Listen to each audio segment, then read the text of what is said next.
fortune and good opportunity to meet the great spiritual being called Haile Salassie I. He was called the conquering lion of Judah. Conquering lion of Judah. So this was a great opportunity, and I felt very humbled, and I felt very joyous at the same time to have met him. This was in the year 1981. I think I mentioned it in my book. I don't know exactly. Was it 81 or 82? Not 85, 82. At that time I was very young, and he was in it, nearing his 90s.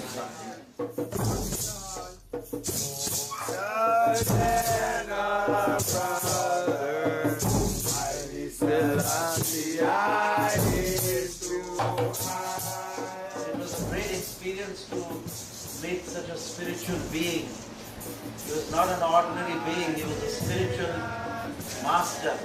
Oh! And his work was very difficult because he took on a lot of karma, a lot of hardships from the people of Ethiopia. His souls had to pass through these tribulations, they had to pass through trials to get to the eternal heavens, to get to the eternal space, the space of God. So he was preparing the space of God for not only the people of Ethiopia, but people all over the world.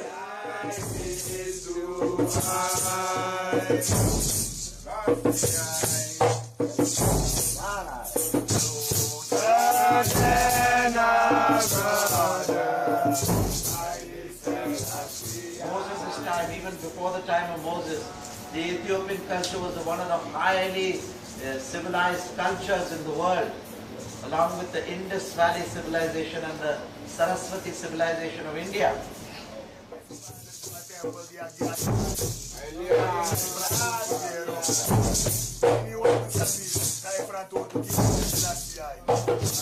Some people had said that His Majesty had already gone, he had taken his samadhi, he had died.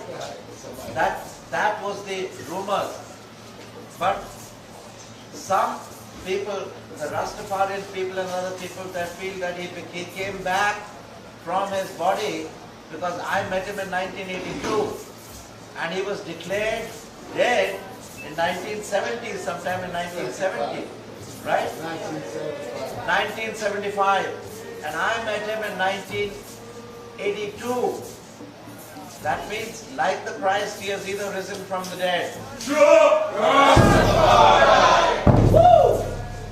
this is a thing which it's a very spiritual thing. I won't want to go into this.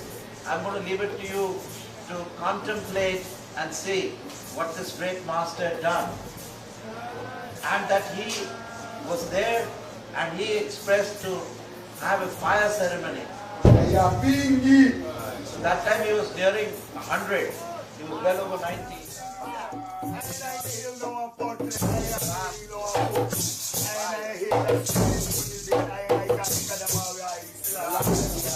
His question was that when I wrote in my book that I met His Majesty Haile Salassie in 1982, his question was, did anybody challenge you, because he was already dead in 1975, or did anybody want to question you on that? So I felt that the Rastafarian community had a great sense of awe. It was surprise, and they did not challenge because they knew and they felt that His Majesty had power to resurrect. You understand? And those Rastas who wanted to challenge did not have the courage, because they knew that that His Majesty, after all, he is from the house of Solomon and of the house of Sheba, and this is a very sacred thing. He is a divine being, and a divine being can do anything. And I think you see.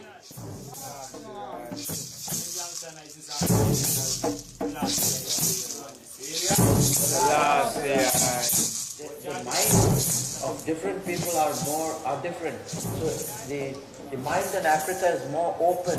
They are not closed. They are not inhibited. They do believe, yes, a spirit can come, an angel can appear, Christ can bless you, Haile Salassie can meet you. As long as you have that hope, he can come and meet you. You can feel his presence. You can feel him talking through me. So once you open up your heart, nothing is impossible.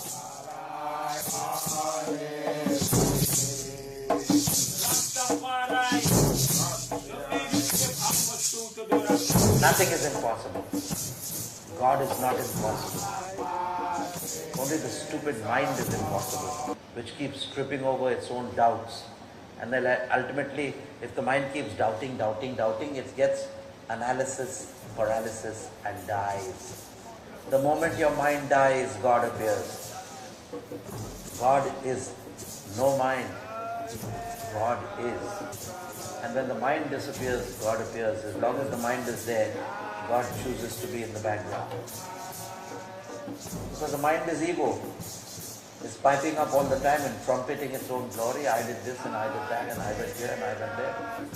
So these are the sort of discussions I had with His Majesty of the Church. And he was very intrigued in the science of yoga, in the science of Kriya Yoga and breathing.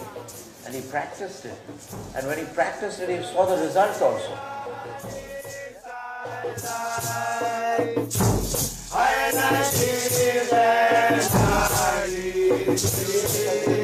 a very, very ancient soul, come from the divine sphere. He is not only born in this life, he is tens of thousands and thousands of years old. That soul is tens of thousands and millions of years old.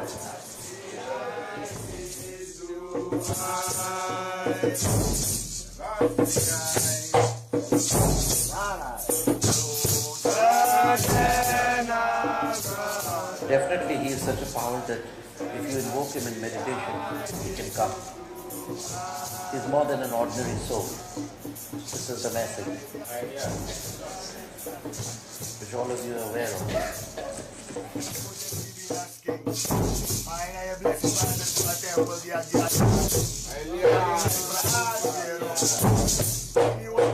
In the League of Nations, he was there, and there's a story about him that one person came and he held a pistol and a revolver. He wanted to shoot him. And His Majesty just turned, he had nothing in his hand, and he just looked at him like this. And that man's hand went down and he dropped the revolver. So that shows the power of the soul. That's a divine soul power.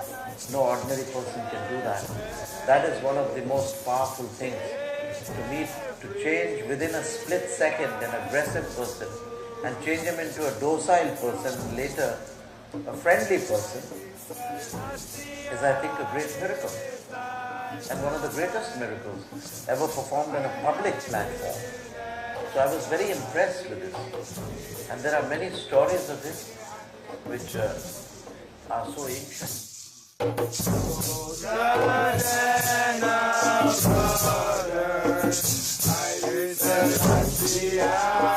there are people who know what he did and who he was.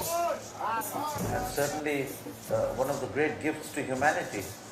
He did his work and went, although it appeared that he left certain places undone or Ethiopia was not properly cared for. But high command, even higher forces than in God's power said that certain people have to go through certain surgery. They have to go through certain suffering so that they will become as stronger souls. In our philosophy, in the religion of truth, as I am an existentialist, I am a realist, and according to reality, you can never die. You are not this house of flesh and bone. You are not this house of flesh and bone, which sleeps, decays, and dies. You are not this house of flesh and bone, which sleeps, decays, and dies. You are immortal consciousness, Lord of the earth and the skies. All of you are this. And the thing with His Majesty, the divine being, he had realized it, you have not. That's the difference. So if you practice, you will also realize that. That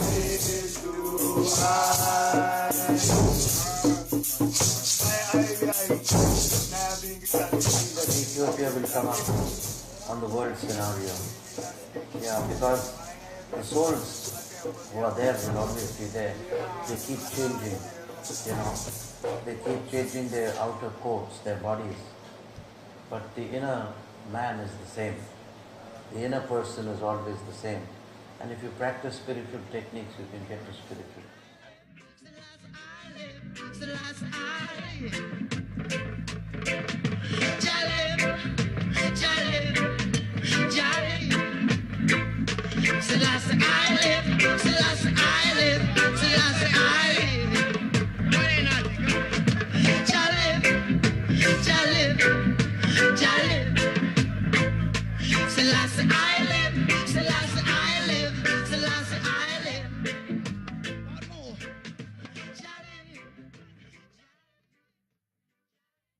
In his comments on spiritual kinsmanship, my late grandfather had once said, "In the mystic tradition of the different religions, we have a remarkable unity of spirit. Whatever religion that they may profess, they are spiritual kinsmen. While the different religions in their historic forms bind us to limited groups and militate against the development of loyalty to the world community, the mystics have already stood for the fellowship of humanity. In harmony with the spirit of the mystic of the ages gone by, no one should question the faith of others, for no human being can judge the ways of God." I would like to add that unless and until we begin to internalize these wise precepts of spiritual kinsmanship, loyalty, unity of spirit, enlightened governance and leadership will forever remain an illusory and unattainable reality. Thank you again for your kind and generous attention, and I'll be very happy to entertain any questions. Thank you.